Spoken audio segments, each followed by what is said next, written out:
Hello dear friends, ಇವತ್ತಿನ ವಿಡಿಯೋದಲ್ಲಿ ಒಂದು ವಿಶೇಷವಾದ ಮೋಸ್ಟ್ ಇಂಪಾರ್ಟೆಂಟ್ ಟಾಪಿಕ್ ಬಗ್ಗೆ ನಾವು ಡಿಸ್ಕಸ್ ಮಾಡ್ತಾ ಇದ್ದೀವಿ. ಈ ಟಾಪಿಕ್ನ ನೀವು ಸರಿಯಾಗಿ ಅರ್ಥ ಮಾಡಿಕೊಂಡು 4 ಈಸಿ ಸ್ಟೆಪ್ಸ್ ನೀವೇನಾದರೂ ಫಾಲೋ ಮಾಡಿದ್ದೇ ಆದರೆ ನಿಮ್ಮ ಲೈಫ್ನ ಸ್ಟ್ರಗಲ್ ಸೈಕಲ್ ಏನಿದೆ, ರಿಪೀಟೆಡ್ ಸೈಕಲ್, ಅದು ಸ್ಟಾಪ್ ಆಗುತ್ತೆ. ನೀವು ನಿಮ್ಮ ಜೀವನವನ್ನು ನೋಡೋ ದೃಷ್ಟಿನೇ ಬೇರೆ ಆಗುತ್ತೆ. ಆ್ಯಂಡ್ ಯು ಸ್ಟಾರ್ಟ್ ಅಟ್ರ್ಯಾಕ್ಟಿಂಗ್ ಮನಿ ಇರ್ಬೋದು, ಸಕ್ಸಸ್ ಇರ್ಬೋದು, ಹೆಲ್ತ್ ಇರ್ಬೋದು, ಒಳ್ಳೆಯ ರಿಲೇಷನ್ಶಿಪ್ ಇರ್ಬೋದು, ಎಲ್ಲವನ್ನು ನೀವು ಅಟ್ರ್ಯಾಕ್ಟ್ ಮಾಡಲಿಕ್ಕೆ ಸ್ಟಾರ್ಟ್ ಮಾಡ್ತೀರ. ಸೊ ಇವತ್ತಿನ ಟಾಪಿಕ್ ಸೋಲ್ ಕಾಂಟ್ರ್ಯಾಕ್ಟ್. ಸೋಲ್ ಕಾಂಟ್ರ್ಯಾಕ್ಟ್ ಅಂದರೆ ಏನು? ಬಿಫೋರ್ ದ್ಯಾಟ್ ನಮ್ಮ ಸೋಲ್ ಅಥವಾ ನಮ್ಮ ಆತ್ಮ ಏನಿದೆ ಭೂಮಿ ಮೇಲೆ ಬರಬೇಕಾದ್ರೆ ಭಾಳ ಖುಷಿಯಿಂದ ಬರುತ್ತಂತೆ. ಒಂದು ಸೆಲೆಬ್ರೇಷನ್ ಮೋಡಲ್ಲಿ ಬರುತ್ತಂತೆ. ವಾವ್, ನಾನು ಇಲ್ಲಿ ಹೋಗಿ ಎಂಜಾಯ್ ಮಾಡ್ಬೋದು ಅರ್ಥಲ್ಲಿ ಹೋಗಿ, ಜೊತೆಗೆ ನನಗೇನು ಬೇಕೋ ಅದನ್ನು ಕಲ್ತ್ಕೊಂಡು ಬರ್ಬೋದು ಅಂತ. ಈಗ ದೊಡ್ಡ ದೊಡ್ಡ ಇನ್ಸ್ಟಿಟ್ಯೂಷನ್ ಎಲ್ಲ ನಾವು ನೋಡಿರ್ತೀವಲ್ಲ, ನಮ್ಮ ಡ್ರೀಮ್ ಯೂನಿವರ್ಸಿಟಿ ಅಂತ ಹೇಳಿರ್ತೀವಲ್ಲ, ಅಲ್ಲಿ ಕಲಿಬೇಕು ಇಲ್ಲಿ ಕಲಿಬೇಕು ಅಂತ. ಸೇಮ್ ವೇ ನಮ್ಮ ಸೋಲ್ಗೆ ಅರ್ತ್, ಭೂಮಿ ಅನ್ನೋದು ಒಂದು ಪ್ರೆಸ್ಟೀಜಿಯಸ್ ಇನ್ಸ್ಟಿಟ್ಯೂಷನ್ ಇದ್ದಂಗೆ. ಇಲ್ಲಿ ಅಡ್ಮಿಷನ್ ಸಿಗೋದು ಅಥವಾ ಇಲ್ಲಿ ನಾವು ಬರೋದು ಅಂತ ಅಂದರೆ ಅದಕ್ಕೊಂದು ಖುಷಿ ಅಂತೆ, ತುಂಬ ಖುಷಿಯಾದ ವಿಷಯ. ಆದರೆ ತುಂಬ ಖುಷಿಯ ಎಕ್ಸೈಟ್ಮೆಂಟಲ್ಲಿ ಬಂದಂತಹ ಸೋಲ್ ಖುಷಿಯಾಗೇ ಇರಲಿಕ್ಕಾಗಲ್ಲ, ಮರ್ತು ಹೋಗ್ಬಿಡುತ್ತೆ. ತನ್ನ ಪರ್ಪಸ್ ಇರಲಿ ಅಥವಾ ತಾನು ಯಾಕೆ ಬಂದಿದ್ದೀನಿ ಎಲ್ಲನ ಮರೆತು, ಆ್ಯಕ್ಚುಲಿ ಸೋಲ್ ಮರೆಯಲ್ಲ, ನಾವು ಮರಿತೀವಿ. ಸೋಲ್ ನಮಗೆ ಎಚ್ಚರಿಸ್ತಾ ಇದ್ದರೂ ಕೂಡ ಅದನ್ನು ನಾವು ಕೇಳಲಿಕ್ಕೆ ಆಗಲ್ಲ. ಸೊ ಅಂಥ ಒಂದು ಮೇಜರ್ ಇಂಪಾರ್ಟೆಂಟ್ ಆದ ಟಾಪಿಕಲ್ಲಿ ಸೋಲ್ ಕಾಂಟ್ರ್ಯಾಕ್ಟ್ ಕೂಡ ಒಂದು. ಸೋಲ್ ಕಾಂಟ್ರ್ಯಾಕ್ಟ್ ಅಂದರೆ ಏನು ಅಂತ ತಿಳ್ಕೊಳ್ಳೋದಕ್ಕಿಂತ ಮುಂಚೆ, ನನ್ನ ಹೆಸರು Sanjana. I am a healer, mindset coach. ನಿಮ್ಮೆಲ್ಲರಿಗೂ believe achieve TV Kannada YouTube ಚಾನಲ್ಗೆ ಪ್ರೀತಿಯ ಸ್ವಾಗತ. ನಿಮ್ಮೆಲ್ಲರ ಪ್ರೀತಿಗೆ, ಕಾನ್ಸ್ಟೆಂಟ್ ಸಪೋರ್ಟ್ಗೆ ತುಂಬ ಥ್ಯಾಂಕ್ಸ್. ಯಾರೆಲ್ಲ ಇನ್ನೂ ಸಬ್ಸ್ಕ್ರೈಬ್ ಆಗದೆ ವಿಡಿಯೋ ನೋಡ್ತಾ ಇದ್ದರೆ ಈಗಲೇ ಸಬ್ಸ್ಕ್ರೈಬ್ ಮಾಡಿ, ಬೆಲ್ ಐಕನ್ ಕೂಡ ಪ್ರೆಸ್ ಮಾಡಿ. ಸೊ ಇವತ್ತಿನ ವಿಡಿಯೋ ಸ್ಟಾರ್ಟ್ ಮಾಡೋಣ. Let's get started. ಸೋಲ್, ನಮ್ಮ ಆತ್ಮ ಈ ಭೂಮಿ ಮೇಲೆ ಯಾಕೆ ಬಂದಿದೆ? ಆರಾಮಾಗಿ ಖುಷಿಯಿಂದ ಈ ಭೂಮಿಯ ಮೇಲೆ ಅನುಭವ ಏನಿದೆ ಅದನ್ನು ಪಡ್ಕೊಂಡು, ಜೊತೆಗೆ ಆ ಆತ್ಮಕ್ಕೆ, ನಮ್ಮ ಸೋಲ್ಗೆ ಏನು ಕಲಿಬೇಕು, ಏನು ಇಂಪಾರ್ಟೆಂಟ್ ಲೆಸನ್ನ ಕಲಿಬೇಕು ಅದನ್ನು ಕಲ್ತ್ಕೊಂಡು ಖುಷಿಯಾಗಿ ಇಲ್ಲಿಂದ ಹೋಗಲಿಕ್ಕೆ ಬಂದಿದೆ. ಸೊ ಸರಿ, ಈ ಸೋಲ್ ಕಾಂಟ್ರ್ಯಾಕ್ಟ್ ಅಂದರೆ ಏನು? Series of life lessons. ನೀವು ಈ ಒಂದು ಲೈಫ್ ಸ್ಪ್ಯಾನಲ್ಲಿ ಏನೆಲ್ಲ ಲೆಸನ್, ಏನೆಲ್ಲ ಪಾಠಗಳನ್ನು ಅನುಭವಗಳ ಥ್ರೂ, ಇನ್ಸಿಡೆಂಟ್ಸ್ ಥ್ರೂ ಅಥವಾ ಪೀಪಲ್ಸ್ ಥ್ರೂ ಏನು ಅನುಭವ ನೀವು ಕಲಿತೀರ, ಸೊ ಆ ಅನುಭವ ನಿಮ್ಮನ್ನು ಒಂದು ರೀತಿ ಇಲಿವೇಟ್ ಮಾಡುತ್ತೆ. ನಿಮ್ಮ ಎಕ್ಸ್ಪೀರಿಯನ್ಸ್ ಇರಲಿ, ನಿಮ್ಮ ವೈಬ್ರೇಷನ್ ಇರಲಿ, ಅಥವಾ ನಿಮ್ಮ ನೇಚರ್ ಇರಲಿ, ಅವನ್ನೆಲ್ಲ ಇಲಿವೇಟ್ ಮಾಡುವಂಥ, ಏನಂತಾರೆ, ಹೈಯರ್ ಫ್ರೀಕ್ವೆನ್ಸಿಗೆ ಕರೆದುಕೊಂಡು ಹೋಗುವಂತಹ ಒಂದು ಪ್ರಾಸೆಸ್ ಅದು. ಓಕೆ, ಆ ಪ್ರಾಸೆಸ್ಸಲ್ಲಿ ಬರುವಂತಹ ಪಾಠಗಳೇನಿರುತ್ತೆ ಅದು ನಿಮ್ಮ ಸೋಲ್ ಕಾಂಟ್ರ್ಯಾಕ್ಟ್ ಆಗಿರುತ್ತೆ. ಸರಿ, ಈ ಸೋಲ್ ಕಾಂಟ್ರ್ಯಾಕ್ಟ್ ನಮ್ಮ ಸಮಸ್ಯೆಗಳ ರೂಪದಲ್ಲಿರ್ಬೋದು, ಅಥವಾ ಒಂದು ಚಾಲೆಂಜಸ್ ಇರಲಿ, ಅಥವಾ ಒಂದು ಚಾಲೆಂಜಿಂಗ್ ಆದ ರಿಲೇಷನ್ಶಿಪ್ ರೂಪದಲ್ಲಿರ್ಬೋದು, ಇಂಥ ವ್ಯಕ್ತಿಗಳಿಂದ ಆದಂಥ ಅನುಭವ ಇರ್ಬೋದು, ಅಥವಾ ನಿಮ್ಗಾದಂಥ ಈಗ ಹೆಲ್ತ್ ವಿಷಯದಲ್ಲಿ, ಫೈನಾನ್ಷಿಯಲ್ ಲೈಫ್ ವಿಷಯದಲ್ಲಿ ಯಾವುದೋ ಒಂದು ನಿಮಗೆ ಲಾಸ್ ಆಗಿದ್ದಾಗಿರ್ಬೋದು. ಸೊ ಇವೆಲ್ಲದ್ರ ಥ್ರೂ ಜೀವನ ಇರಲಿ, ನಮ್ಮ ಸೋಲ್ ಇರಲಿ, ಏನೋ ಒಂದು ಪಾಠ ಕಲೀಲಿಕ್ಕೆ ನೋಡ್ತಾ ಇರುತ್ತೆ. ಆದರೆ ನಾವೇನು ಮಾಡ್ತೀವಿ, ಪಾಠ ಕಲಿಯೋದನ್ನು ಬಿಟ್ಟು ಅದರಲ್ಲಿರುವಂತಹ ಟ್ರಾಮಾ ಇರಲಿ, ಬೇಜಾರಿರಲಿ, ಅಥವಾ ಪೇನನ್ನು ಅಬ್ಸಾರ್ಬ್ ಮಾಡ್ತೀವಿ, ಪಾಠನ ಹಾಗೆ ಬಿಟ್ಬಿಡ್ತೀವಿ. ಸೊ ಪೇನನ್ನು ನಾವು ತೊಗೊಂಡು ಪಾಠ ಹಾಗೆ ಬಿಟ್ಟಾಗ ಏನಾಗುತ್ತೆ, ಆ ಸೋಲ್ ಕಾಂಟ್ರ್ಯಾಕ್ಟ್ ಲೈವ್ ಆಗಿ ಉಳಿಯುತ್ತೆ, ಅಂದರೆ ಜೀವಂತವಾಗಿ ಉಳಿಯುತ್ತೆ. ಆ ಸೋಲ್ ಕಾಂಟ್ರ್ಯಾಕ್ಟಿಗೆ ಈಗ ಬೆಸ್ಟ್ ಎಕ್ಸಾಂಪಲ್ ಅಂತ ಅಂದರೆ ನೀವು ರಿಲೇಷನ್ಶಿಪ್ಪಲ್ಲಿ ತೊಗೊಳ್ಬೋದು. ಓಕೆನಾ? ಇಫ್ ನಿಮಗೆ ಈಗ ಇಮೋಷ್ನಲಿ ಅಬ್ಯೂಸ್ ಮಾಡುವಂತಹ ಒಂದು ನಾರ್ಸಿಸಿಸ್ಟಿಕ್ ವ್ಯಕ್ತಿಯನ್ನು ನೀವು ನಿಮ್ಮ ಲೈಫ್ನಲ್ಲಿ ಅಟ್ರ್ಯಾಕ್ಟ್ ಮಾಡಿದ್ರಿ ಅಂತ ತಿಳ್ಕೊಳ್ಳಿ. ನಾರ್ಸಿಸಿಸ್ಟಿಕ್ ರಿಲೇಷನ್ಶಿಪ್ಪಲ್ಲಿ ಏನಾಗಿರುತ್ತೆ, ಅವರು of course emotional abuse, controlling character ಇರ್ತಾರೆ, ಹೌದಾ? ಆ ವ್ಯಕ್ತಿ ಏನು ಮಾಡ್ತಾರೆ, ಅಫ್ಕೋರ್ಸ್ ನಿಮ್ಮನ್ನು ಒಂದು ರೀತಿ ಇನ್ಫೀರಿಯರ್ ಕ್ರಿಯೇಚರ್ ಆಗಿ ನೋಡೋದಾಗಿರ್ಬೋದು, ನಿಮ್ಮನ್ನು ಡಿಸ್ರೆಸ್ಪೆಕ್ಟ್ ಮಾಡೋದಾಗಿರ್ಬೋದು, ನಿಮ್ಮನ್ನು ಮ್ಯಾನಿಪುಲೇಟ್ ಮಾಡ್ಲಿಕ್ಕೆ ಟ್ರೈ ಮಾಡ್ತಾ ಇದ್ದಿದ್ದಾಗಿರ್ಬೋದು, ಅಥವಾ ನಿಮ್ಮನ್ನು ತಮ್ಮ ಲಾಭಕ್ಕಾಗಿ ಬಳಸ್ಕೊಳ್ಳೋದು. ಸೊ ಇವೆಲ್ಲ ಆ ರಿಲೇಷನ್ಶಿಪ್ಪಲ್ಲಿ ಇವೆಲ್ಲ ಇರುತ್ತೆ. ಆ ರಿಲೇಷನ್ಶಿಪ್ ಕೂಡ ನಿಮ್ಮ ಸೋಲ್ ಕಾಂಟ್ರ್ಯಾಕ್ಟ್ನ ಅಥವಾ ನಿಮ್ಮ ಸೋಲ್ಗೆ ಏನೋ ಕಲಿಯೋದು ಇರುತ್ತೆ ಅನ್ನೋದರ ಭಾಗ ಆಗಿರುತ್ತೆ ಅಷ್ಟೇ. ಬಟ್ ಏನಾಗುತ್ತೆ, ಸೊ ಇವನ್ನೆಲ್ಲ ನೀವು ಅನುಭವಿಸ್ತಾ ಇರಬೇಕಾದ್ರೆ ಯಾವುದೋ ಒಂದು ಕಾರಣದಿಂದ ತಪ್ಪು ಹೋಗುತ್ತೆ ಆ ರಿಲೇಷನ್ಶಿಪ್ಪು, ಸರಿ. ಆದರೆ ಆ ರಿಲೇಷನ್ಶಿಪ್ಪಲ್ಲಿ ಇದ್ದಾಗ ನೀವು ಅನುಭವಿಸಿದಂತಹ ನೋವು, ಪೇನು, ಟ್ರಾಮಾ, ಇನ್ಸಲ್ಟ್, ಇವೆಲ್ಲವನ್ನು ನೀವು ಕ್ಯಾರಿ ಮಾಡ್ತಾ ಇದ್ದಾಗ, ಬರೀ ನೀವು ಪಾಠ ಕಲಿದೆ ಆಯಿತಾ. ಬರೀ ಈ ನೋವನ್ನು ಕ್ಯಾರಿ ಮಾಡ್ತಾ ಇದ್ದಾಗ ಎಕ್ಸಾಕ್ಟ್ಲಿ ಪಾಠ ಏನಾಗಿತ್ತು, ಒಬ್ಬ ನಾರ್ಸಿಸ್ಟಿಕ್ ವ್ಯಕ್ತಿ ಅಥವಾ ಯಾವುದೇ ಒಂದು ಫ್ರೆಂಡ್ ಆಗಿರ್ಬೋದು, ಯಾರೋ ನಿಮ್ಮನ್ನು ಇಲ್ ಟ್ರೀಟ್ ಮಾಡ್ತಾರೆ ಅಥವಾ ನಿಮ್ಮನ್ನು ಕಂಟ್ರೋಲ್ ಮಾಡ್ಲಿಕ್ಕೆ ಟ್ರೈ ಮಾಡ್ತಾರೆ ಅಥವಾ ನಿಮ್ಮನ್ನು ಒಂದು ರೀತಿ ಏನಂತಾರೆ ಇನ್ಫೀರಿಯರ್ ಆಗಿ ನೋಡ್ತಾರೆ, ನಿಮ್ಮನ್ನು ಬದಲಾಯಿಸಲಿಕ್ಕೆ ಟ್ರೈ ಮಾಡ್ತಾ ಇದ್ದಾರೆ. ಪಾಠ ಆ್ಯಕ್ಚುಲಿ ಏನಾಗಿತ್ತು, ನಿಮ್ಮನ್ನು ನೀವು ರೆಸ್ಪೆಕ್ಟ್ ಮಾಡಿ, ನಿಮ್ಮನ್ನು ನೀವು ಪ್ರೀತಿಸಿ, ನಿಮ್ಮನ್ನು ನೀವು ಮ್ಯಾನಿಪ್ಯುಲೇಟ್ ಮಾಡ್ಕೊಳ್ಳೋ ಅಗತ್ಯ ಇಲ್ಲ, ನಿಮ್ಮನ್ನು ನೀವು ಚೇಂಜ್ ಮಾಡ್ಕೊಳ್ಳೋ ಅಗತ್ಯ ಇಲ್ಲ, ಪೀಪಲ್ ಪ್ಲೀಸಿಂಗ್ ಬೇಡ. ಇವೆಲ್ಲ ಏನಾಗಿತ್ತು, ಪಾಠಗಳಾಗಿತ್ತು. ಹೌದಾ. ಸೊ ಈ ಇನ್ಸಿಡೆಂಟ್ ಆದಾಗ ಅಥವಾ ಈ ಥರ ರಿಲೇಷನ್ಶಿಪ್ ಅಥವಾ ಫ್ರೆಂಡ್ಶಿಪ್ ಇದ್ದಾಗ ನೀವೇನು ಮಾಡ್ಬೋದಿತ್ತು, ಓಕೆ ಫೈನ್, ಇದರಲ್ಲಿ ನನಗೆ ಏನು ಕಲಿಸ್ತಾ ಇದೆ, ಈ ಒಂದು ಸಿಚುವೇಶನ್ ನನಗೇನು ಕಲಿಸ್ತಾ ಇದೆ, ಓಕೆ ನನ್ನನ್ನು ನಾನು ಪ್ರೀತಿಸಬೇಕು, ರೆಸ್ಪೆಕ್ಟ್ ಮಾಡಬೇಕು, ನನ್ನನ್ನು ನಾನು ಇನ್ನೂ ಕೂಡ ಓವರ್ ಡಿಪೆಂಡೆನ್ಸಿ ಬೇರೆಯವ್ರ ಮೇಲೆ ಇಮೋಷ್ನಲಿ ಇರಬಾರ್ದು, ಇವನ್ನೆಲ್ಲ ಕಲಿಸ್ತಾ ಇತ್ತು. ಇದನ್ನೆಲ್ಲ ನೋಡಿ ಇದನ್ನು ನೀವೇನಾದ್ರು ಅಳವಡಿಸ್ಕೊಂಡಿದ್ದೇ ಆಗಿದ್ದರೆ ನಿಮ್ಮ ಸೋಲ್ ಕಾಂಟ್ರಾಕ್ಟ್ ಅಲ್ಲಿಗೆ ಬ್ರೇಕ್ ಆಗೋಗ್ತಿತ್ತು. But most of the time ನಾವು ಈ ಟೈಮಲ್ಲಿ ಟ್ರಾಮಾ ಇರಲಿ ಅಥವಾ ಏನೋ ಒಂದು ನೆಗೆಟಿವ್ ಇನ್ಸಿಡೆಂಟ್ ಆದಾಗ ನಾವು ಅವೇರ್ ಆಗಿರಲ್ಲ. ನೆಗೆಟಿವ್ ಅನುಭವ ಏನಿರುತ್ತೆ ಅದನ್ನು ನಿಮ್ಮ ಸೈಕಿ, ನಿಮ್ಮ ಆರಾ, ನಿಮ್ಮ ಎನರ್ಜಿ ಫೀಲ್ಡಲ್ಲಿ ಕ್ಯಾರಿ ಮಾಡಿರ್ತಾರೆ. ಇದು ಬರೀ ರಿಲೇಷನ್ಶಿಪ್ಪಿಗೆ ಅಷ್ಟೇ ಅಲ್ಲ, ಬದಲಾಗಿ ಇದು ಫ್ರೆಂಡ್ಶಿಪ್ಪಲ್ಲಿರ್ಬೋದು, ಹೆಲ್ತ್ ವಿಷಯದಲ್ಲಿರ್ಬೋದು, ಕರಿಯರ್ ವಿಷಯದಲ್ಲಿರ್ಬೋದು, ಫೇಲ್ಯೂರ್ ಆಗಿದ್ದಾಗಿರ್ಬೋದು ಅಥವಾ ಒಂದು ರೀತಿ ಹಿನ್ನಡೆ ಅನುಭವಿಸಿದ್ದಾಗಿರ್ಬೋದು, ಬಿಸ್ನೆಸ್ ವಿಷಯದಲ್ಲಿರ್ಬೋದು, ಮನಿ ವಿಷಯದಲ್ಲಿ, ಯಾವುದೇ ವಿಷಯದಲ್ಲಾಗಲಿ ನಿಮಗೆ ಏನು ಕಲಿಬೇಕು ನೀವು ಅದನ್ನು ಕಲಿಯದೆ ಬರೀ ಅದರಲ್ಲಿರುವಂಥ ನೋವು, ಇನ್ಸಲ್ಟ್, ಬೇಜಾರು ಅದನ್ನೇ ನೀವು ತೊಗೊಂಡು ನಿಮ್ಮ ಮನಸ್ಸಿನಲ್ಲಿ ಇನ್ನೂ ಅದು ಜೀವಂತವಾಗಿದ್ದಾಗ ಏನಾಗುತ್ತೆ, ಆ ನೆಗೆಟಿವಿಟಿ, ಆ ಸೋಲ್ ಕಾಂಟ್ರಾಕ್ಟ್ ಇನ್ನೂ ಕೂಡ ನಿಮ್ಮ ಜೀವನದಲ್ಲಿ ಅಲೈವ್ ಆಗಿರುತ್ತೆ. ಪರಿಸ್ಥಿತಿ ಚೇಂಜ್ ಆದರೂ ಕೂಡ, ವ್ಯಕ್ತಿ ಚೇಂಜ್ ಆದರೂ ಕೂಡ ಅನುಭವ ಏನಿರುತ್ತೆ, ಆ ಎಕ್ಸ್ಪೀರಿಯನ್ಸ್, ಆ ನೋವಿನ ಅನುಭವ ಏನಿರುತ್ತೆ ಅಲೈವ್ ಆಗಿರುತ್ತೆ, ಜೀವಂತವಾಗಿರುತ್ತೆ. ಇದೊಂದು ರೀತಿ ಪ್ಯಾಟರ್ನ್ ಥರ ನಿಮ್ಮ ಲೈಫ್ನಲ್ಲಿ ರಿಪೀಟ್ ಆಗ್ತಾ ಇರುತ್ತೆ. ಯಾಕೆ? ಯೂನಿವರ್ಸ್ ಯಾವಾಗಲೂ ಅಷ್ಟೇ, ನೀವು ಒಂದು ಪಾಠ ಕಲ್ತಿರಿ ಅಂತ ಅಂದರೆ ಆ ಪಾಠ ಮತ್ತೆ ರಿಪೀಟ್ ಮಾಡಲ್ಲ. ಈಗ ನೀವು ಫಸ್ಟ್ ಸ್ಟ್ಯಾಂಡರ್ಡ್ ಪಾಸ್ ಆದ್ರಿ ಅಂತ ಅಂದರೆ ಈಗ ಸೆಕೆಂಡ್ ಸ್ಟ್ಯಾಂಡರ್ಡಿಗೆ ಹೋಗ್ತೀರಲ್ವ, ಫಸ್ಟ್ ಸ್ಟ್ಯಾಂಡರ್ಡಲ್ಲಿ ನಿಮಗೆ ಫೇವ್ರೇಟ್ ಟೀಚರ್ ಇದ್ದರೂ ಕೂಡ ಮತ್ತೆ ನೀವು ಫಸ್ಟ್ ಸ್ಟ್ಯಾಂಡರ್ಡಿಗೆ ಹೋಗಿ ಅದೇ ಬುಕ್ನ ಓದಲ್ಲ. ಆ ಪಾಠ ಕಂಪ್ಲೀಟ್ ಆಯಿತು, ನೀವು ಎಕ್ಸಾಮ್ ಬರೆದ್ರೆ ರಿಸಲ್ಟ್ ಬಂದು ಪಾಸ್ ಆಗಿ ನೀವು ನೆಕ್ಸ್ಟ್ ಕ್ಲಾಸಿಗೆ ಹೋಗ್ತಿದ್ದೀರ. ಸೇಮ್ ವೇ ಏನಾಗುತ್ತೆ, ನೀವು ಯಾವುದೇ ಒಂದು ನೆಗೆಟಿವ್ ಇನ್ಸಿಡೆಂಟ್ನಿಂದ ಪಾಠ ಕಲಿತು ನಿಮ್ಮನ್ನು ನೀವು ಬೆಟರ್ ಪರ್ಸನ್ ಆಗಿ ಮಾಡಿಕೊಂಡಾಗ ಆ ತರಹದ ನೋವು, ಆ ಥರದ ಇನ್ಸಿಡೆಂಟ್ ಮತ್ತೆ ನಿಮ್ಮ ಲೈಫ್ನಲ್ಲಿ ರಿಪೀಟ್ ಆಗಲ್ಲ. ಯೂನಿವರ್ಸ್ ಕೂಡ ಅಷ್ಟೇ ನೋಡ್ತಾ ಇರುತ್ತೆ, ನೀವೇನಾದರೂ ಈ ಕಷ್ಟದ ಪರಿಸ್ಥಿತಿಯಿಂದ ಏನಾದರೂ ನೀವು ಕಲ್ತಿದ್ದೀರಾ, ನಿಮ್ಮನ್ನು ನೀವು ಬೆಟರ್ ಮಾಡ್ಕೊಳ್ಳಿಕ್ಕೆ ಪ್ರಯತ್ನ ಮಾಡ್ತಾ ಇದ್ದೀರಾ, ಲೆಸನ್ ಕಲ್ತಿದ್ದೀರಾ ಅಂತ. ಇಲ್ಲ ಅಂತ ಅಂದರೆ ಓಕೆ ಫೈನ್ ಅಂತ ಹೇಳಿ ಬೇರೆ ಸಿಚುವೇಶನ್ ರೂಪದಲ್ಲಿ ಮತ್ತೆ ಇದೇ ರೀತಿಯ ಅನುಭವನ ರಿಪೀಟ್ ಮಾಡ್ತಾ ಇರುತ್ತೆ. ಎಲ್ಲಿ ತನಕ? ನೀವು ಪಾಠ ಕಲಿಯೋ ತನಕ. ಸರಿ, ಈಗ ನಿಮಗೆ ಸೋಲ್ ಕಾಂಟ್ರಾಕ್ಟ್ ಅಂದರೆ ಏನು, ಇದನ್ನು ನಾವು ಬ್ರೇಕ್ ಮಾಡೋದು ಎಷ್ಟು ಮುಖ್ಯ ಅನ್ನೋದು ಗೊತ್ತಾಯಿತು. ಒನ್ಸ್ ನೀವು ನಿಮ್ಮ ಸೋಲ್ ಕಾಂಟ್ರಾಕ್ಟ್ನ ಬ್ರೇಕ್ ಮಾಡಿದ್ರಿ ಅಂತ ಅಂದರೆ ಡೆಫಿನೆಟ್ಲಿ ಇಂತಹ ಸಿಚುವೇಶನ್ ನಿಮ್ಮ ಲೈಫ್ನಲ್ಲಿ ಮತ್ತೆ ಬರಲ್ಲ. ಆ್ಯಂಡ್ ಆಲ್ಸೋ ನಿಮ್ಮ ಫ್ರೀಕ್ವೆನ್ಸಿ ಹೈ ಆಗ್ತಾ ಹೋಗುತ್ತೆ, ನೀವು ಒಳ್ಳೆಯದನ್ನೇ ಅಟ್ರ್ಯಾಕ್ಟ್ ಮಾಡ್ತಾ ಹೋಗ್ತೀರಾ. And also as a person ನೀವು ಇವಾಲ್ವ್ ಆಗ್ತೀರ. ಆಯಿತಾ, ನಿಮ್ಮ ಸೋಲ್ಗೆ ಏನು ಒಂದು ಪಾಠ ಬೇಕಿತ್ತು, ಕಲಿತು, ಅದು ಕೂಡ ಖುಷಿಯಾಗಿ, ಅದು ಕೂಡ ನಿಮಗೆ ಬ್ಲೆಸ್ ಮಾಡುತ್ತೆ. ಆ್ಯಂಡ್ ಯೂನಿವರ್ಸ್ ಕೂಡ ಅಷ್ಟೇ, ನೀವು ಯಾವುದೇ ಸಿಚುವೇಶನಲ್ಲಿ ಸ್ಟ್ರಾಂಗ್ ಆಗಿ ನಿಂತು ನಿಮ್ಮನ್ನು ನೀವು ಬೆಟರ್ ಮಾಡ್ಕೊಂಡ್ರಿ ಅಂತ ಅಂದರೆ ಯೂನಿವರ್ಸ್ನ ಫೇವ್ರೇಟ್ ಮಕ್ಕಳಾಗಿರ್ತೀರ ನೀವು. ಸೊ ನೆನ್ಪಿಡಿ, ಯೂನಿವರ್ಸ್ ಕೂಡ ಅಷ್ಟೇ ನಿಮ್ಮ ಜೊತೆಗೆ ನಿಂತು ನಿಮಗೆ ಸಪೋರ್ಟ್ ಮಾಡ್ಲಿಕ್ಕೆ ಸ್ಟಾರ್ಟ್ ಮಾಡಿ. ಈ ನೆಗೆಟಿವ್ ಸೈಕಲ್ನ ಬ್ರೇಕ್ ಮಾಡಿ ಹೇಗೆ ನಾವು ಹೊಸದನ್ನು ಸೃಷ್ಟಿಸೋದು, ಹೊಸ ಲೈಫ್ ಇರಲಿ ಅಥವಾ ಹೊಸ ವ್ಯಕ್ತಿಯಾಗಿ ಇಡೀ ಪ್ರಪಂಚನ ಒಂದು ಒಳ್ಳೆಯ ದೃಷ್ಟಿಯಿಂದ ಹೆಂಗೆ ನೋಡೋದು, ಮತ್ತು ಒಳ್ಳೆಯದನ್ನೇ ನಮ್ಮ ಲೈಫ್ನಲ್ಲಿ, ಅದು ಹೆಲ್ತ್ ಇರಲಿ, ರಿಲೇಷನ್ಶಿಪ್ ಇರಲಿ, ಕರಿಯರ್ ಇರಲಿ, ಮನಿ ಇರಲಿ, ಈ ಎಲ್ಲ ಆಸ್ಪೆಕ್ಟಲ್ಲೂ ಒಳ್ಳೆಯದನ್ನೇ ನಾವು ಹೆಂಗೆ ಅಟ್ರ್ಯಾಕ್ಟ್ ಮಾಡೋದು ಅಂತ ಸ್ಟೆಪ್ ಬೈ ಸ್ಟೆಪ್ ನೋಡೋಣ. ಫಸ್ಟ್ ಸ್ಟೆಪ್ ಏನಂತ ಅಂದರೆ ನಿಮ್ಮ ಹತ್ರ ಪೆನ್ ಪೇಪರ್ ಇರಲೇಬೇಕು. ಯಾಕೆಂದರೆ ನೀವು ನಿಮ್ಮ ಮೇಲೆ ವರ್ಕ್ ಮಾಡ್ತಾ ಇದ್ದೀರ ಅಥವಾ ನಿಮ್ಮ ಲೈಫ್ನಲ್ಲಿ ಏನೋ ಒಂದು ಬೆಟರ್ಮೆಂಟ್, ಒಳ್ಳೆ ಚೇಂಜಸ್ ತರಲಿಕ್ಕೆ ನೀವು ಪ್ರಯತ್ನ ಮಾಡ್ತಾ ಇದ್ದೀರಾ ಅಂತಂದರೆ ಬರೀ ಕೇಳೋದಷ್ಟೇ ಮುಖ್ಯ ಆಗಿರಲ್ಲ, ಕೂತು ವರ್ಕ್ ಮಾಡೋದು ತುಂಬ ಮುಖ್ಯ. ನೀವು ಯಾವ ವಿಷಯಕ್ಕೆ ನಿಮ್ಮ ಟೈಮ್ ಮತ್ತು ಎನರ್ಜಿ ಕೊಡ್ತೀರಾ, ನೀವು ಅದನ್ನು ವ್ಯಾಲ್ಯೂ ಮಾಡ್ತೀರಾ ಅಂತ ಅರ್ಥ. ಈಗ ನಿಮಗೂ ನೀವು ವ್ಯಾಲ್ಯೂ ಮಾಡೋದೇ ಆದರೆ ನಿಮ್ಮ ಟೈಮ್ ಮತ್ತು ಎನರ್ಜಿ ನೀವು ಕೊಡ್ತಾ ಇದ್ದೀರಾ ಅಂತ. ಒಂದು ಪೆನ್ ಪೇಪರ್ ತೊಗೊಂಡು ಈ ಒಂದು ಪರ್ಟಿಕ್ಯುಲರ್ ಎಕ್ಸಸೈಸ್ ಮಾಡಬೇಕಾದ್ರೆ ನಮ್ಮ ಈಗೋ ಅಡ್ಡ ಬರುತ್ತೆ, ಆಯಿತಾ.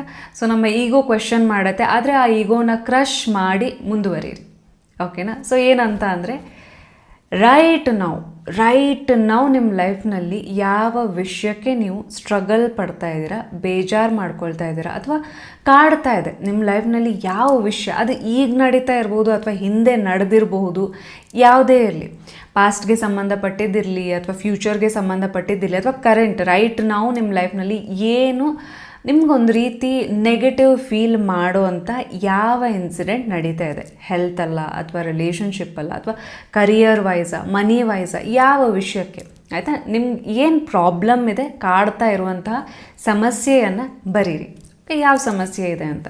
ಸೊ ಸರಿ, ಆ ಸಮಸ್ಯೆಯನ್ನು ಬರೆದ್ರಿ ಅಲ್ವಾ. ಸೊ ಲಿಟ್ರಲಿ ನೀವೀಗ ಯಾವುದು ಕನ್ಸೀಲ್ ಮಾಡೋ ಅಗತ್ಯ ಇಲ್ಲ ಅಥವಾ ನಿಮ್ಮ ಫೀಲಿಂಗ್ಸ್ನ ಹೈಡ್ ಮಾಡೋ ಅಗತ್ಯ ಇಲ್ಲ.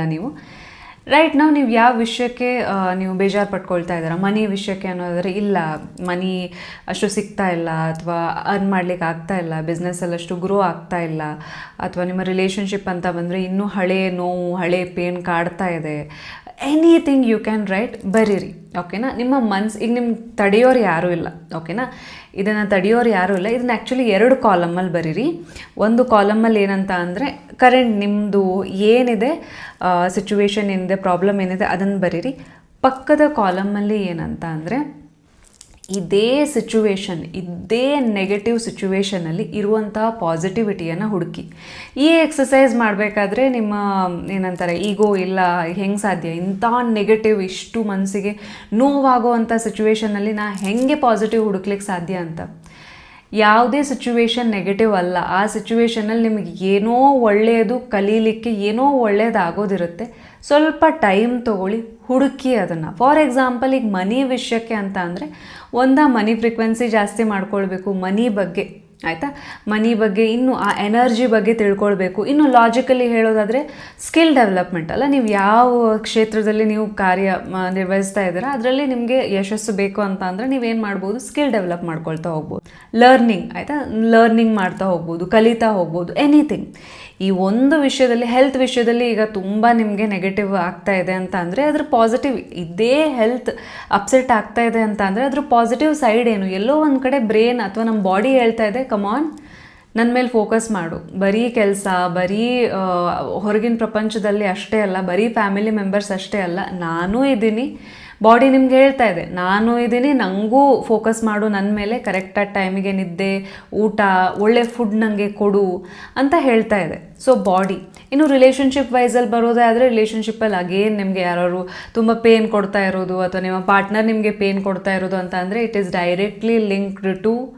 Directly proportional to self love, ಆಯಿತಾ. ನಿಮ್ಮಲ್ಲಿ ಸೆಲ್ಫ್ ಲವ್ ಇಲ್ಲ ಅಂತ ಅರ್ಥ. ಈಗ ಬೇರೆ ವ್ಯಕ್ತಿ ನಿಮ್ಮ ಫೀಲಿಂಗ್ಸ್ನ ಕಂಟ್ರೋಲ್ ಮಾಡ್ತಾ ಇದ್ದಾರೆ, ಅವ್ರು ಇಷ್ಟ ಬಂದಂಗೆ ನಿಮ್ಮನ್ನು ಏನಂತಾರೆ ರಿಮೋಟ್ ಕಂಟ್ರೋಲಿಂದ ಕಂಟ್ರೋಲ್ ಮಾಡ್ತಾ ಇದ್ದಾರೆ ಅಂತ ಅಂದರೆ ಇದೇನು ಅರ್ಥ, ನಿಮಗೆ ನಿಮ್ಮ ಎಮೋಷನ್ಸ್ ಗೊತ್ತಿಲ್ಲ ಅಥವಾ ನೀವೆಲ್ಲೋ ಒಂದು ಕಡೆ ಹೊರಗಿನ ಪ್ರಪಂಚದಲ್ಲಿ ಹೊರಗಿನ ವ್ಯಕ್ತಿಗಳ ಮೇಲೆ ಓವರ್ ಡಿಪೆಂಡ್ ಆಗಿದ್ದೀರಾ ಅಂತ.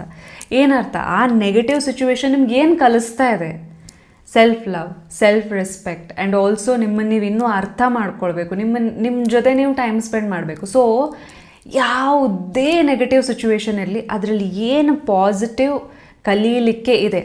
ಪಾಸ್ಟಲ್ಲೇ ಆಗಿದ್ದು ನೆಗೆಟಿವಿಟಿ ಇರ್ಬೋದು, ಅದು ಇನ್ನೂ ನೀವು ಆ ಟ್ರಾಮಾ ಕ್ಯಾರಿ ಮಾಡ್ತಾಯಿದ್ರೆ ಎಕ್ಸಾಕ್ಟ್ಲಿ ಅದು ಏನು ಹೇಳ್ತಾ ಇದೆ, ಆ ನೆಗೆಟಿವ್ ಇನ್ಸಿಡೆಂಟ್ ಏನು ಹೇಳ್ತಾ ಇದೆ ಅನ್ನೋದನ್ನು, ಅಥವಾ ನಿಮಗೇನು ಒಳ್ಳೇದು ಮಾಡ್ತಾ ಇದೆ ಅಥವಾ ಒಳ್ಳೇದನ್ನು ಕಲಿಸ್ತಾ ಇದೆ ಅನ್ನೋದನ್ನು ಬರೀರಿ. ಒಂದು 10ರಿಂದ 15 ನಿಮಿಷ ಕೂತು ನಿಮಗೋಸ್ಕರ ನೀವು ಕೂತು ಟೈಮ್ ಸ್ಪೆಂಡ್ ಮಾಡಿ ಬರೀರಿ, ಆಯಿತಾ. ಸೊ ಇದು 2 ಕಾಲಮ್ ಆಯಿತು. ಇದರಿಂದ ನಿಮಗೆ ಕ್ಲಾರಿಟಿ ಸಿಗುತ್ತೆ ಏನಂತ ಅಂದರೆ ಸಿಚುವೇಶನ್ ನೆಗೆಟಿವ್ ಅಲ್ಲ, ಇದರಲ್ಲಿ ಏನೋ ಕಲಿಯೋದಿದೆ, ಅದನ್ನು ನೀವು ಕಲಿತ್ರಿ, ನಿಮ್ಮ ಜೀವನದಲ್ಲಿ ಅಳವಡಿಸ್ಕೊಂಡ್ರಿ ಅಂತ ಅಂದರೆ ನಿಮ್ಮ ಕಷ್ಟಗಳಿಗೆ, ಸ್ಟ್ರಗಲ್ಸ್ಗೆ ಫುಲ್ ಸ್ಟಾಪ್ ಇಟ್ಟಂಗೆ ಅಂತ.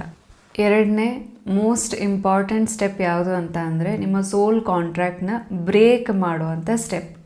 ಈ ಸೋಲ್ ಕಾಂಟ್ರ್ಯಾಕ್ಟ್ ನಾವು ಬ್ರೇಕ್ ಮಾಡಲೇಬೇಕು. ಯಾಕಂದರೆ ಯಾವುದೇ ನೆಗೆಟಿವ್ ಸಿಚುವೇಶನ್ ಇರಲಿ ಅಥವಾ ವ್ಯಕ್ತಿಗಳ ಬಗ್ಗೆ ನಾವು ಸಿಟ್ಟಿರಲಿ, ಆ ವ್ಯಕ್ತಿ ಜೀವಂತ ಇರಲಿ ಇಲ್ಲದೇ ಇರಲಿ, ಓಕೆನಾ, ಬರೀ ಜೀವಂತ ಇರೋ ವ್ಯಕ್ತಿಗಳ ಬಗ್ಗೆ ಅಷ್ಟೇ ಅಲ್ಲ, ಕೆಲವೊಂದು ಸಲ ಹರ್ಟ್ ಮಾಡಿರೋ ವ್ಯಕ್ತಿಗಳು ಇಲ್ಲದೇ ಇದ್ದರೂ ಕೂಡ ಆ ಹರ್ಟ್ ಇರಲಿ, ಆ ನೆಗೆಟಿವ್ ಎಮೋಷನ್ಸ್ ಇರಲಿ, ಆ ಸಿಟ್ಟೇನಿದೆ ಅದನ್ನು ಕ್ಯಾರಿ ಮಾಡ್ತಾ ಇರ್ತೀವಿ ನಾವು. ಈಗ ಆ ಸಿಟ್ಟಿರಲಿ, ನೆಗೆಟಿವಿಟಿ ಇರಲಿ, ಅವನ್ನೆಲ್ಲ ನಮ್ಮ ಆರಾದಿಂದ, ನಮ್ಮ ಎನರ್ಜಿ ಫೀಲ್ಡಿಂದ ರಿಲೀಸ್ ಮಾಡುವಂಥ ಟೈಮ್. ಅದನ್ನು ಹೆಂಗೆ ರಿಲೀಸ್ ಮಾಡೋದು ಅಂತ ಅಂದರೆ ಅಗೇನ್ ಒಂದು ಹೊಸ ಪೇಜ್, ನೀವು ನೋಟ್ಬುಕ್ಕಲ್ಲೇ ಬರೀತಾ ಇರ್ತೀರಲ್ಲ, ಒಂದು ಪೇಜಲ್ಲಿ, ಹೊಸ ಪೇಜಲ್ಲಿ ಏನು ನಿಮಗೆ ಕನ್ವೆ ಮಾಡಬೇಕು ಆ ವ್ಯಕ್ತಿಗಿರಲಿ ಅಥವಾ ಆ ಸಿಚುವೇಶನ್ನಿಗಿರಲಿ, ಆ ಸಿಚುವೇಶನಿಂದ ಎಷ್ಟು ನಿಮಗೆ ಬೇಜಾರಾಗ್ತಾಯಿದೆ ಅಥವಾ ಆ ವ್ಯಕ್ತಿ ಸಿಚುವೇಶನ್ ಅಂತ ಅಂದರೆ ಅದರಲ್ಲಿ ಪೀಪಲ್ ಇನ್ವಾಲ್ವ್ ಆಗೇ ಇರ್ತಾರೆ ಅಲ್ವಾ.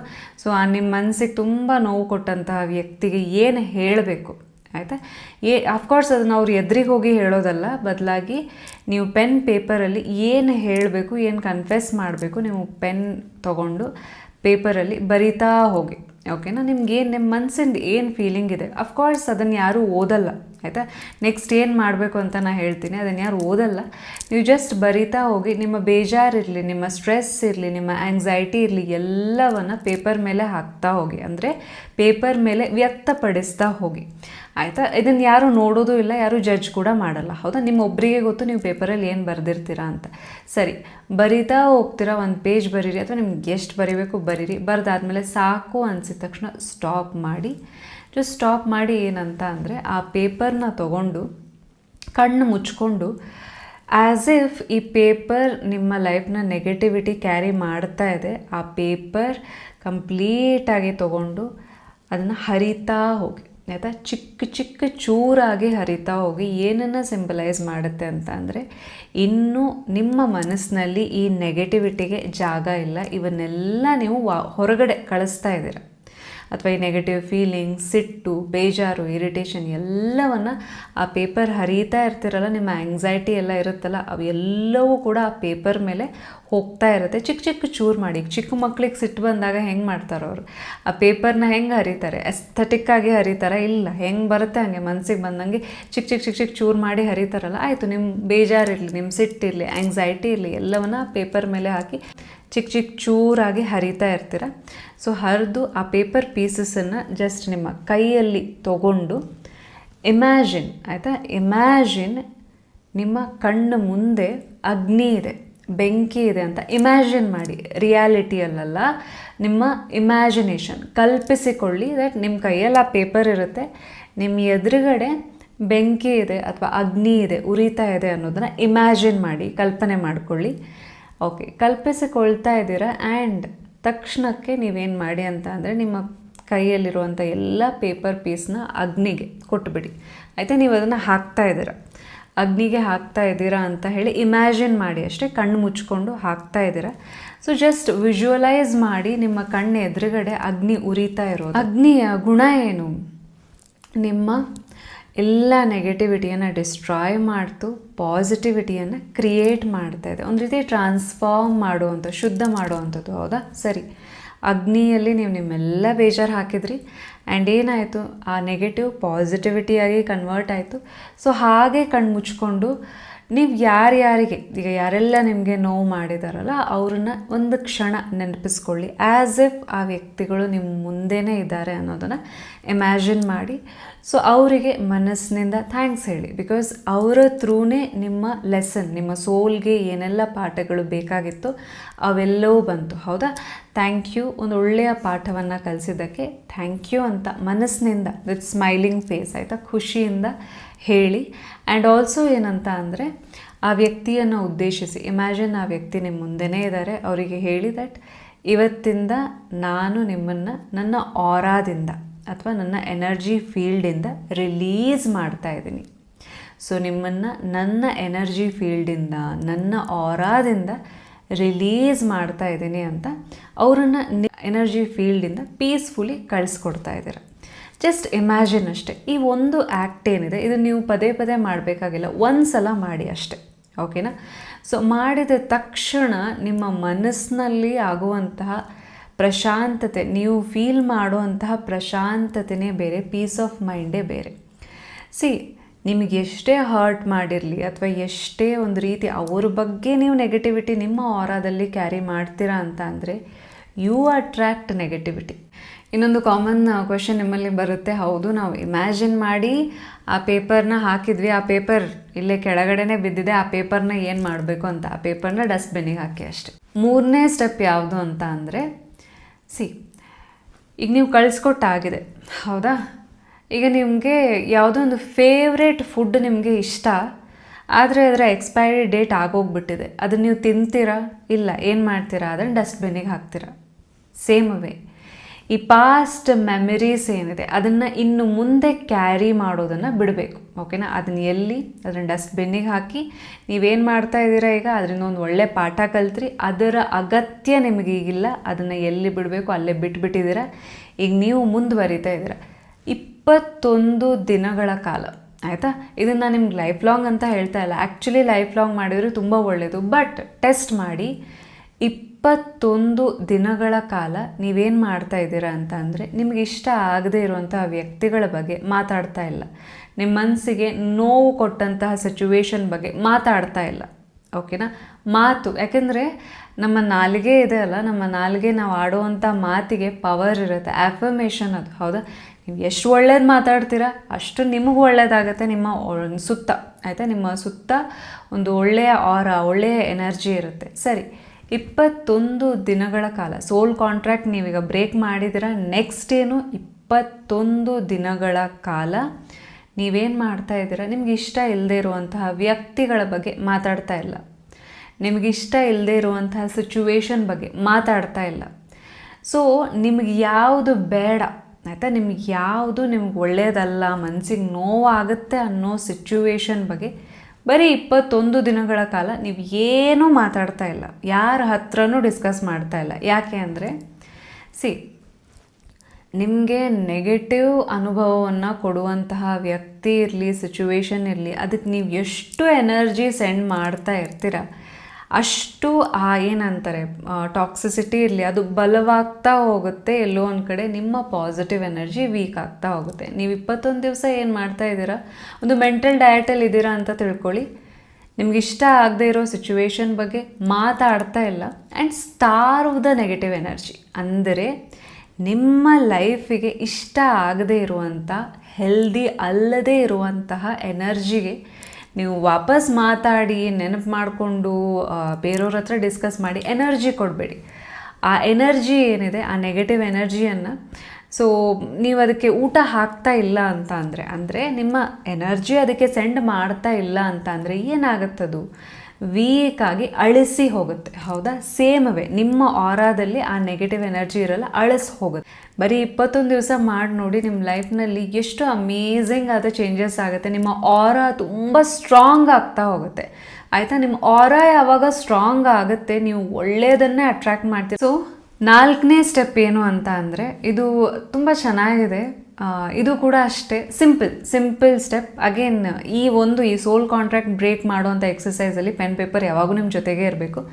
4ನೇ ಸ್ಟೆಪ್ ಏನು ಅಂತ ಅಂದರೆ ಈ ಒಂದು ಘಟನೆ ಆಗದೇ ಇದ್ದಿದ್ರೆ ನಾ ಹೆಂಗೆ ಫೀಲ್ ಮಾಡ್ತಿದ್ದೆ, ಈ ವ್ಯಕ್ತಿಯನ್ನು, ಆಯಿತಾ, ನಿಮಗೆ ನೋವು ಕೊಟ್ಟಂತಹ ವ್ಯಕ್ತಿಯನ್ನು ಮೀಟೇ ಆಗಲಿಲ್ಲ ಅಂತ ಅಂದರೆ, ಈ ಸಿಚುವೇಶನ್ ನಡೆದೇ ಇಲ್ಲ ಅಂತ ಅಂದರೆ, ಅಥವಾ ನಿಮ್ಮ ಹೆಲ್ತ್ ಅಪ್ಸೆಟ್ ಆಗೇ ಇಲ್ಲ ಅಂತ ಅಂದರೆ, ನಿಮ್ಮ ರಿಲೇಷನ್ಶಿಪ್ಪಲ್ಲಿ ಕೆಟ್ಟ ಅನುಭವ ಆಗಲೇ ಇಲ್ಲ ಅಂತ ಅಂದರೆ, ಅಥವಾ ಮನಿ ಏನು ಲಾಸ್ ಅಥವಾ ಏನು ಆ ನೆಗೆಟಿವ್ ಇನ್ಸಿಡೆಂಟ್ ಮೆಮರಿ ಅಥವಾ ಎಕ್ಸ್ಪೀರಿಯನ್ಸ್ ಆಗಲೇ ಇಲ್ಲ ಅಂತ ಅಂದರೆ ನೀವು ಹೆಂಗಿರ್ತಿದ್ರಿ? ಅಥವಾ ಆಸ್ಕ್ ಯುವರ್ ಸೆಲ್ಫ್, ಈ ಘಟನೆ ಆಗಲಿಲ್ಲ ಅಂತ ಅಂದರೆ ನಾ ಹೆಂಗಿರ್ತಿದ್ದೆ, ನನ್ನ ಥಾಟ್ ಹೆಂಗಿರ್ತಿತ್ತು, ನಾನು ನನ್ನನ್ನು ಹೆಂಗೆ ನೋಡ್ತಿದ್ದೆ, ನನ್ನ ಜೀವನವನ್ನು ಇನ್ ಜನರಲ್ ನನ್ನ ಜೀವನವನ್ನು ಹೆಂಗೆ ನೋಡ್ತಿದ್ದೆ, ನನ್ನ ಥಾಟ್ ಹೆಂಗಿರ್ತಿತ್ತು, ನನ್ನ ಆಲೋಚನೆ ಹೆಂಗಿರ್ತಿತ್ತು.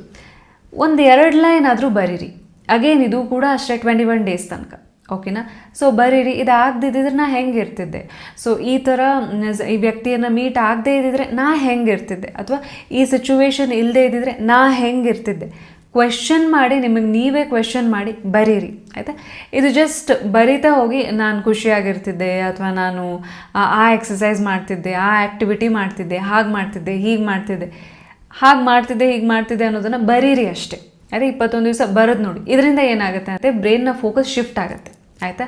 21 ದಿವಸ ನೀವು ಕಂಟಿನ್ಯೂ ಮಾಡ್ತಾ ಇದ್ದಂಗೆ ಆ್ಯಕ್ಚುಲಿ ನೀವು ಈ ನೆಗೆಟಿವ್ ಮೆಮರಿ ಏನಿದೆ ಅದು ಇರೇಸ್ ಆಗ್ತಾ ಹೋಗುತ್ತೆ.